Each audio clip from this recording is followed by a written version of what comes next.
This video has been created as a quick demonstration to highlight features of the latest FetaLink release. The first process I'll take you through is the digital association process. So I already have FetaLink open, I'm signed in, and I have the TTH birth suite selected as my location. I'm now going to select my patient's room number. From here, I click on the monitor association, and I can now scan my patient's wristband. I can scan the CTG barcode. So I can see my patient to be monitored has appeared through here, and my monitor has also been associated. It's important to point out that if you wish the trace to commence at an earlier time, you must do that from this window. If we don't modify now and we go ahead and apply, it will start at the now time.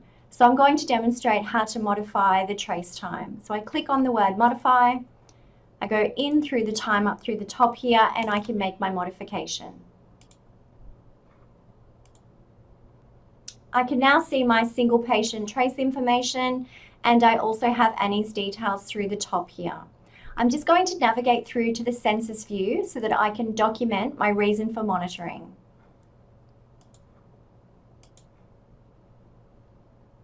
So from census view, I can see my location, my fetal monitor that I've scanned, and my patient that I've scanned. I can also see the reason for monitoring, and this now has been associated, and the CTG will continue to record for this patient.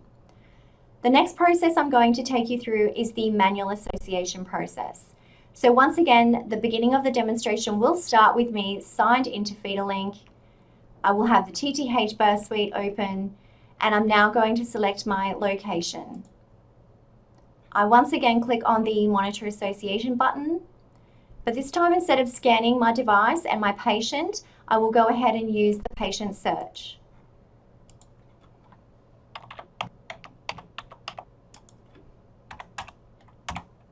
I select my patient and I click on apply.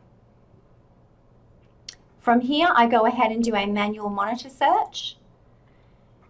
I can now see the fetal monitors that are available within the monitored location I'm sitting in, and I can go ahead and select that monitor.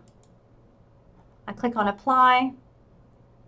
Once again, just a reminder, if I wish to modify the trace start time, I must click on the modify button through here. Now, because we have not used the digital scanning process to identify our patient, it has not associated this with an encounter. So I must select my encounter or my visit type from this window here. For today, I'm going to select the inpatient visit and click OK. I can now see my single patient trace and my patient Belinda that I manually searched for. I'll also go through to the census view and document my reason for monitoring.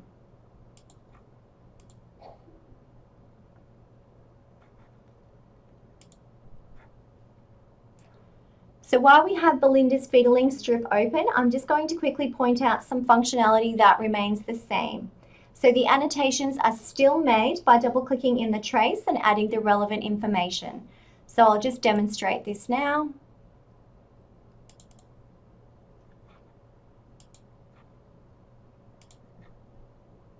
And there's my annotation.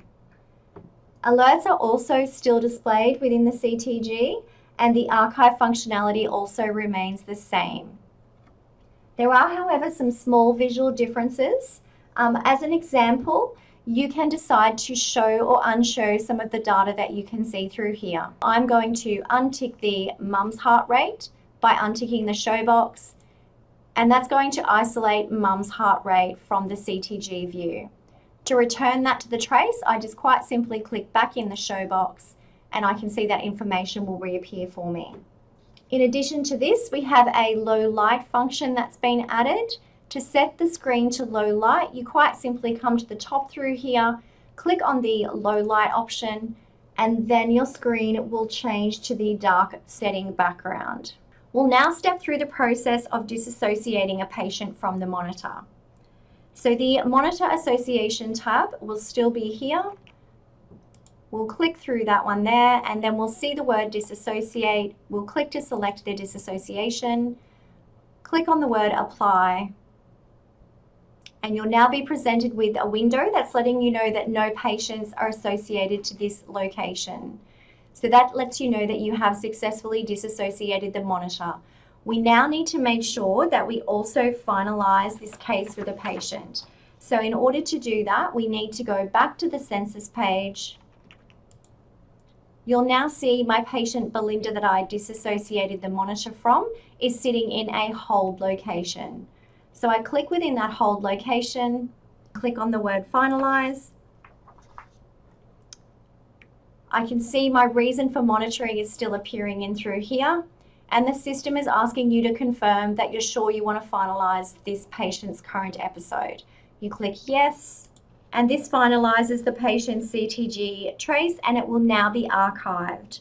This should take place at the end of every episode of care. Please do not leave patients in an unfinalized state, as the CTG trace will be lost after a 24-hour period. For further information regarding FetaLink and the FetaLink 200 upgrade, quick reference guides are available from the Townsville Hospital digital website.